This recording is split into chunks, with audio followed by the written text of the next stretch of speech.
Hello മുത്തുകളെ, അപ്പം ഞാൻ നിങ്ങളുടെ സ്വന്തം മുനീർ മേടയിലാണ്. അധികം ആരും കാണാത്തതും കിട്ടാത്തതും ഒരു ഐറ്റമാണ് ജീരക കറിവേപ്പ്. അപ്പോൾ ജീരക കറിവേപ്പും നാടൻ കറിവേപ്പും തമ്മിൽ എന്താണ് വ്യത്യാസമെന്ന് നിങ്ങളിപ്പോൾ ആലോചിക്കും. കാരണം എന്ന് വെച്ച് കഴിഞ്ഞാൽ നമ്മുടെ നാടൻ കറിവേപ്പിനേക്കാളും 100 ഇരട്ടി മണവും അതുപോലെ തന്നെ ഗുണവും ഉള്ള ഒരു ഐറ്റമാണ് ജീരക കറിവേപ്പ്. കാരണം എന്ന് വെച്ചാൽ നമ്മുടെ ജീരക കറിവേപ്പിൻ്റെ ഒരു ഇലയും അതുപോലെ തന്നെ നമ്മുടെ നാടൻ കറിവേപ്പിൻ്റെ ഇലയും തമ്മിലുള്ള വ്യത്യാസമാണ്. കാരണം ഇത് ചെറിയ ജീരകത്തിൻ്റെ ഒരു വലിപ്പം മാത്രമേ ഉള്ളൂ ഇതിൻ്റെ ഇലയ്ക്ക്. പക്ഷേ കാണുന്ന പോലെയല്ല, ആൾ കാണാൻ ചെറുതാണെന്നുണ്ടെങ്കിലും നമ്മുടെ മണത്തിലും അതുപോലെ തന്നെ ഗുണത്തിലും ഒരുപാട് മുന്നിലാണ്. കാരണം എന്ന് വെച്ചാൽ നമ്മുടെ നാടൻ കറിവേപ്പിനേക്കാളും 100 ഇരട്ടി മണവും ഗുണവും എല്ലാം ഉള്ള ഒരു ഐറ്റമാണ് ഈ ഒരു ഐറ്റം. ഇതിൻ്റെ ഏറ്റവും വലിയൊരു പ്രത്യേകത എന്ന് വെച്ച് കഴിഞ്ഞാൽ നമുക്ക് സ്ഥല സൗകര്യം കുറവുള്ളവർക്കും അതുപോലെ ചട്ടിയിലൊക്കെ വളർത്താൻ പറ്റിയ നല്ലൊരു ഐറ്റമാണ് ജീരക കറിവേപ്പ്. അപ്പോൾ ജീരക കറിവേപ്പിൻ്റെ നല്ല സൂപ്പർ തൈകൾ നമ്മുടെ കയ്യിൽ സ്റ്റോക്ക് എത്തിയിട്ടുണ്ട്.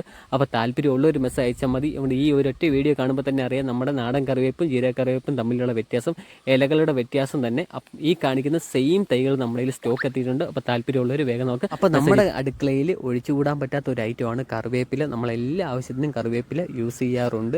അപ്പോൾ ഇതിൻ്റെ ഏറ്റവും വലിയ പ്രത്യേകത ഞാൻ പറഞ്ഞു, നമുക്ക് ചട്ടിയിൽ വളർത്താൻ പറ്റും. അതുപോലെ തന്നെ നമ്മുടെ നാടൻ കറിവേപ്പിനേക്കാളും മണവും ഗുണവും ഒക്കെ ഒരുപാട് കൂടുതലാണ്. അപ്പോൾ താല്പര്യമുള്ളവർ നമ്മുടെ നമ്പറിൽ മെസ്സേജ് അയച്ചാൽ മതി. ബാക്കി ഡീറ്റെയിലും കാര്യങ്ങളൊക്കെ ഞാൻ പറഞ്ഞുതരാം.